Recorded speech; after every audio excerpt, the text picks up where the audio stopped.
I realized today that the AI mind is very similar to the human mind. Not just because one created the other, at least that's what we think, right? See, the two things that I would say have really always quantum leaped me forward in my learning, entrepreneurship, spirituality, like whatever, the journey, right? There's two things that have really just personal commitments is what I'm about to share. Just two things when it comes to like your language that are the two most powerful core tools that I've used for years. One of them, I used to be a seminar junkie out in Vegas and Orlando back in the early 2000s, like 2005, 2008. And one of the guys that was on stage, the main guy that sold a lot of these seminars, and it hit me. I was just like, "What? You're saying it's my fault?" You know, that whole victim like response with this person. He said this, like, if you didn't get, I'm paraphrasing, I don't know the exact words, but this is basically what it is, guys. If you don't get the outcome that you want, if it doesn't turn out the way that you wanted to, you have to ask better questions. And when I first heard that, I'm like, you're telling me every situation that doesn't work out is because I didn't ask enough questions? But when you really think about that, it's true. It's true. So you have to learn to sharpen the mind, sharpen the intent, being very intentional, and asking really clarifying and quality, contextually rich questions in order to get, like, if you just say how much does something cost, I mean, like, that is such a non-contextually rich question. Like, so the comparison, right? That's one, is to ask really great questions. You want to become a millionaire, ask really great questions. You can't do anything and evolve without asking really great questions. So the better questions you can ask to people, especially people you want to learn from, the more that you're going to yield from the universe is basically what happens. The deeper, the and richer the experience is going to be based on how deep the level of quality of your questions are. It's a very powerful lesson that I first bumped into like 20 years ago.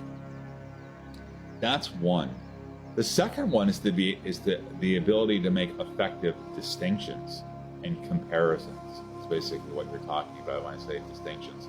Taking one thing, like maybe it's one thing the mind is focused on, but then giving it a comparison to compare the things to, because now you're creating a three-dimensional space where it's like most people, when they're thinking about something, they get focused on this thing, but then there's something in the blind spot, which when you speak with someone that say is a good coach, and you see me do it, like, these are distinctions, right?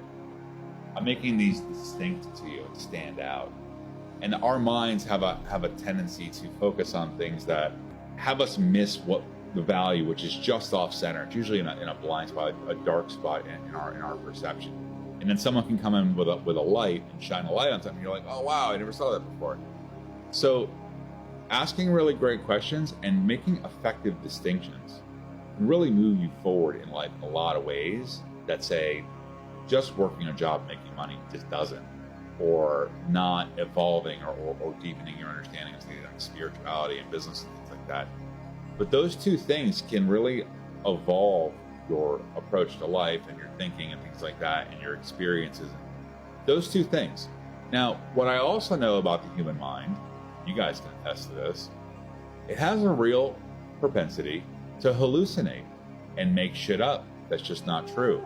Worry, everything you worry about usually doesn't happen. Asking really great questions, making distinctions, and then the human mind hallucinates.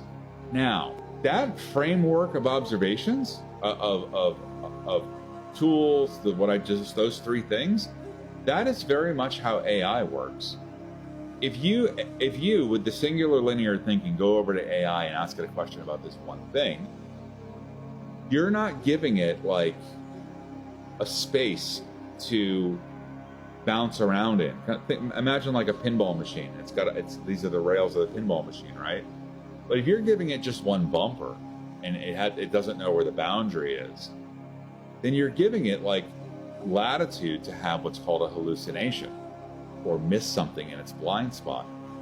And that's what I noticed with this software is like, wow, it operates a lot like the human mind, that when you give it a comparison, like this question I asked it about, this is an example of asking really great questions.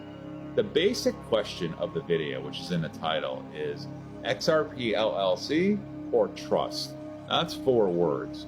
The question that I actually put into the AI to go ask the other 3 AIs was this: what advantages, if any, would there be to storing your XRP and digital assets in a Wyoming LLC or a non-grantor, irrevocable, complex, discretionary spendthrift family trust that has a non-grantor, irrevocable, complex business trust to manage those assets, but then also has a charitable foundation to which the charitable foundation and the business trust, this is all one question, by the way. You have to ask the right question in order to get the right response. Give it the context-rich details. This is like good prompting, right? But both of those trusts, the beneficiary is the family trust. What advantages are there, if any, to storing your crypto in that compared to that? And that's the question I asked. I put it in the video. And it basically went over to the 3 AIs. You see it do it on the screen: Gemini, ChatGPT, and Claude. And it comes back. It gives you like a consensus measurement. What do they agree on? What do they not agree on? What do they miss compared to each one? It's giving it 2 things. It's giving it, and it's like compounding the effect by having 3 AIs to compare and contrast the question. If I just said, is it good to hold your digital assets in an XRP in an LLC? If that's the question I asked, without giving it a comparison to contrast to, it'll tell you what you want to hear. You're not giving it the container. You're letting it create the container with no boundary. If I'm just asking, is it good to keep it in a trust? Or I'm just asking, is it good to keep it in an LLC? It's gonna give you lopsided, blind-spotted information. But the consensus came back. It said pretty much all the AIs agree that the trusts have superior asset protection, superior tax advantage, and superior estate planning compared to the Wyoming LLC.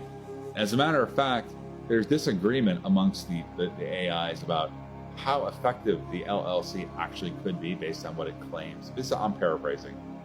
The privacy features. Claude provides some critical challenges to that framework that the other 2 are just like, yeah, it's a very favorable model. It's a great answer. It really was like, it clarified the difference between the 3, gave you the summary in like it was very powerful.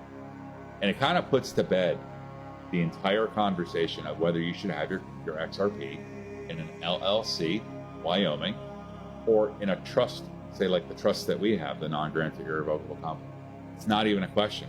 It's not. People make it a question because the LLCs are really cheap. You get what you pay for.